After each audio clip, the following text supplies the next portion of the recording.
Welcome to another episode of Mysteries Unknown. In tonight's podcast, I've got Jamie with me, and Jamie is currently deployed with the National Guard, but he took the time out of his busy schedule to share a Dogman encounter that happened to him last year in Mississippi. This is a really scary encounter. You don't want to miss it. But before I jump into that, I just want to say thank you so much for liking and supporting this podcast, because without you, it would not be possible. If you have a mystery you want to send me, you can email it to me at video@jscreativear.com. Jamie, welcome to the show. I appreciate being on here, man. I knew it took a little bit of time to actually put it together. Yeah, we've been talking for a minute. I'm really excited for people to hear your encounter. So why don't you take us back to last year, kind of tell us where it was at, and just kind of start from there. I was on my way to drill.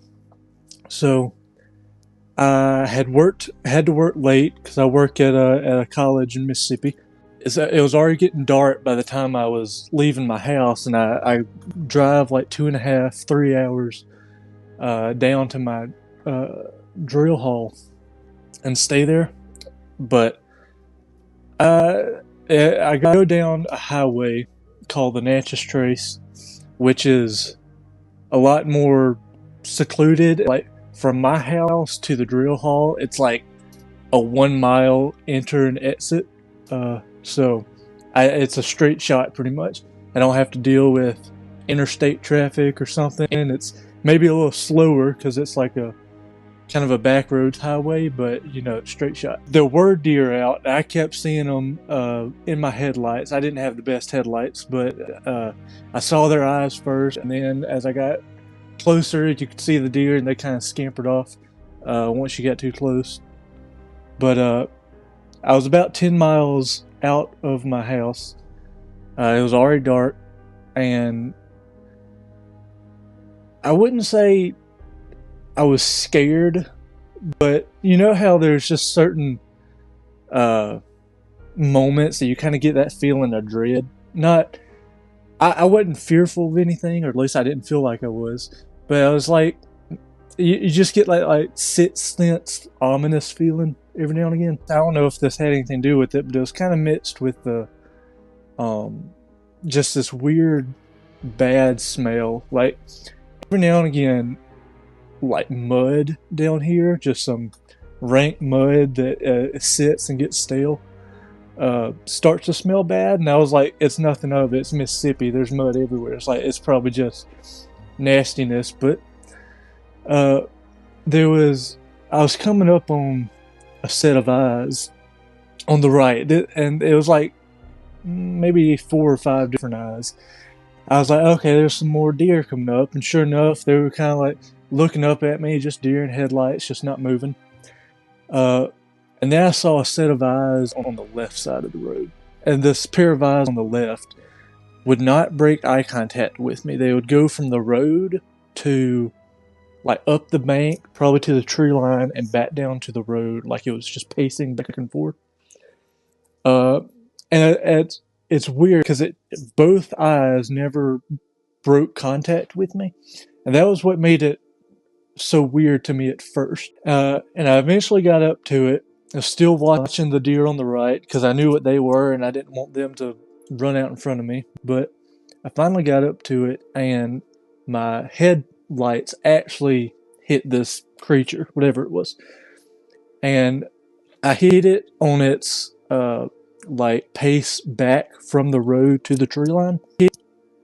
So it was heading toward the tree line, and my headlights finally hit it, and it was like, I don't know, I'm still dumbstruck. It was a dog on all fours. It was on all fours, but it was a dog, but it was like the size of a cow. Like it wasn't fat like a cow, but it was the height and like the width, and not the size a dog should be. And it was very toned, which was weird. Like it wasn't like a bodybuilder. It wasn't just bulked with muscle, but its muscular structure, I guess, was so defined that I wouldn't call it lanky. It had, like some build to him, but it was I don't know. Unless it's like a roided out pit bull, you usually don't see muscles on dog a whole lot. They're kind of just, you know, stringy, lanky creatures. Uh, but this one, it was like pure white, or maybe it was like a light gray or something. Again, it has some bad headlights.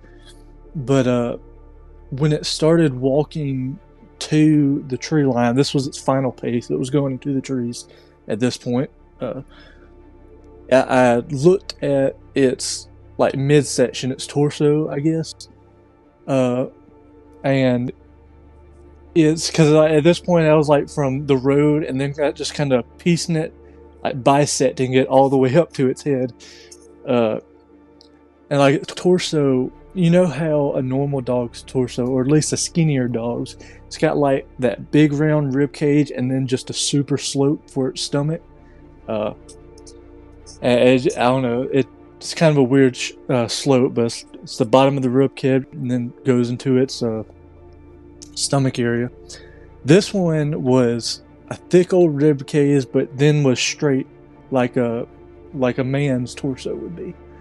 And again, it was very well defined. You could see like a toned male's rib muscles, or the muscles that would surround his ribs. You could see that over his ribs, and then like down into an ab structure of some sort. It was he was showing me his profile, so I didn't get to see like the front stomachs. I don't know if it was abs, but and then like keep going up, its front legs were, or arms, or whatever they might have been, were on the ground. Like, the way he was walking, he had his hands on the ground, but it looked like some lanky, toned arms of a person. The grass was high, so I don't exactly know what fingers looked like at this point, or digits, or whatever he had. But see, I'm still trying to picture everything in my mind. Its hind legs were that of a dog's. It was like that. I don't know proper anatomy of a dog, but you know the dog's hind legs kind of has that backwards knee and just kind of goes into a foot. I don't know. And the big hip bone, that looked normal. I didn't question that. I was like, oh, dog. Oh, not dog. And kept going up. It went off into, at least from profile view, kept a dog's neck, and then a dog's head for the most part, with like pointy ears, still white or light gray. And I was, again, dumbstruck. I didn't think to slow down anymore. I didn't think to speed up. I didn't think to pull out a phone. I was just kind of looking at it as it was going by. I was like, that's a weird cow. Wait a second. And then it got to the tree line, and as I was about to pass it, and there was still more I needed to pay attention to. I was looking at this creature, but again, there was road, there could be oncoming traffic, there was those deer on the right that were still there for some reason. So I started to unfocus, but like before I passed it and it got to the tree line, it raised up like it put a hand on a tree, like one of the front two appendages on a tree, and then started to proceed to like walk into the tree line bipedally. I didn't see a tail or anything, and it didn't look back after, pretty much like after my headlights actually hit it. It was no longer focused on staring at me. It was just like, all right, he's too close. I'm going to leave and not even look back anymore. So he started to pay me no attention and then go into the woods. But it looked like it stood up, grabbed a tree limb to like help him through that initial thicket, and then he disappeared into the woods. That's a really scary encounter. I don't even know where to start. Like, I can imagine like what that felt like, and I'm sure you felt fear once you realized it was not a cow and it wasn't a dog. I can imagine once it stood up and did that and kind of walked into the woods, you were probably in shock. But did you feel anything? I know you said you smelled kind of a nasty type smell. But did you feel anything after seeing it, or why you were seeing it? I didn't feel like I was in danger. I didn't get scared after that, really. And I had that feeling of dread, but not particularly fear before I saw it. And that might have just been that sixth sense, God telling me, like, hey, there's something ahead. It's like, and then I pass it, and I don't know, I was awestruck. I don't know, but my initial reaction was, I was just kind of looking at it. I was like thinking about it in my head. It's like that wasn't that wasn't normal.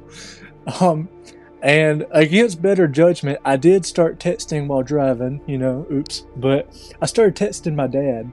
I'm like, hey, Dad, I just saw something weird. He asked me what. I told him to the best of my description without going in too much detail because I was driving. And he actually texted back like almost immediately. He's like, hey, dude, you need to go. Like, don't stay there any longer. I'm like, okay. I mean, yeah, I didn't plan on stopping, but I will take your advice. I'm like, wow, what's up? It's like, well, the way you described it sounded exactly like a Dogman, and I'd heard that name before. I didn't look into it as much. I mean, before then, just because I don't know. I don't know. I didn't look for stuff really.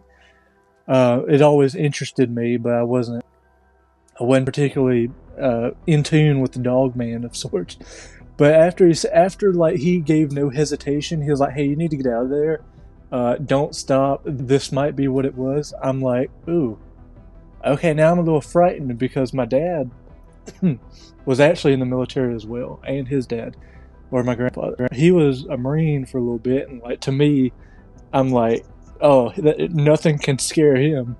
But then I just tell him this story, and he's like, hey, dude, get out of there. I'm like, okay, say less. Well, I think that's some good advice your dad gave you because, these things are associated with fear, and that's why I asked if you felt that. It seems like, people say they thrive off of that, and it probably was God giving you a heads up. Like, that's why you had that sixth sense to a feeling of dread. How has that changed your life? Because that's a life-changing experience. It makes you look at things, like you said, you didn't look at a Dogman before that, but how has that changed your life since that encounter? It's changed it a lot, to be honest. I've like nonstop started reading stuff on everything I could find, even if it was like kooky sounding at first. I'm like, hey, I'll give it a try. I might know something I don't. But it's weird. It seems like I notice more stuff now.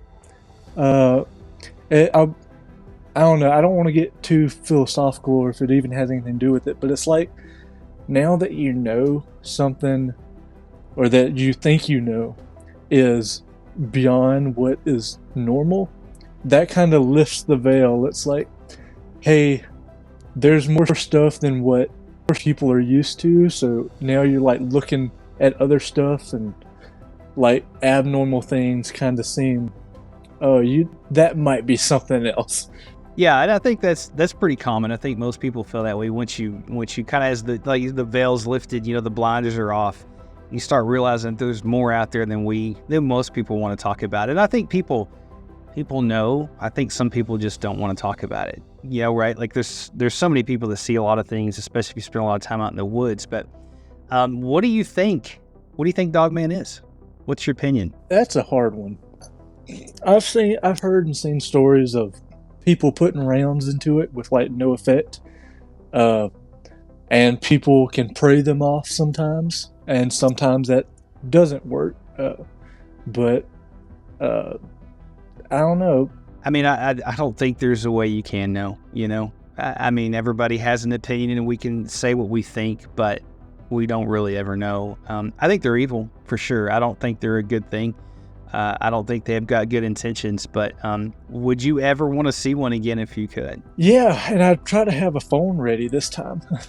There's some more stuff to it if you want to talk about it. I don't know how much time you've set aside for it. Absolutely. Let's talk about it, man. I'm sure our audience would love to hear more, so go right ahead. Okay.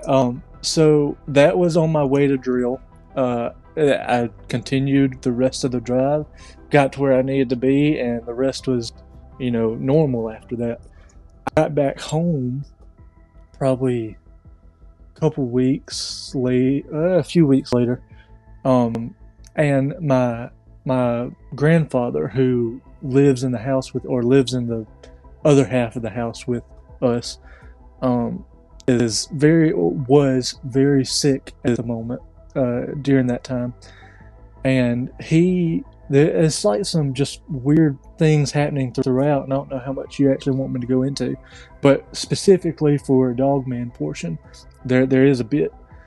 He was sick, so he was off and on weird schedules, but I was going to bed late one night, and I heard out like the back window it was a window that would go into the back of the house, which is like a pretty good sized pasture, and then a tree line maybe about 150 yards out.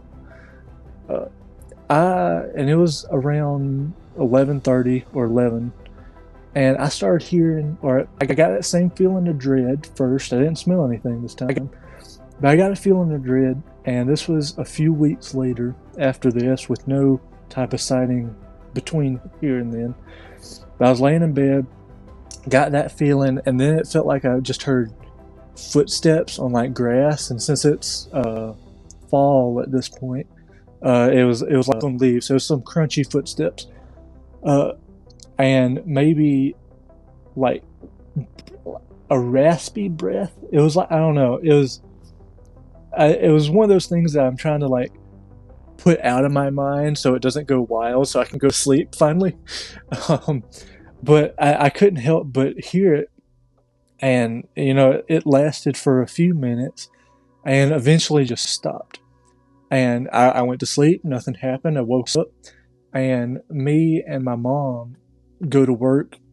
We work at the same college, so and since he was sick, or since Papa was sick, and Nana was also there, we like checked on them in the morning before we left for work. So we went into there, and Papa was just one of those old types. Like, he might just sit there and like stare out a window, just waiting for a deer to come out just to look at him, see when a good time was for him to actually get out to start hunting.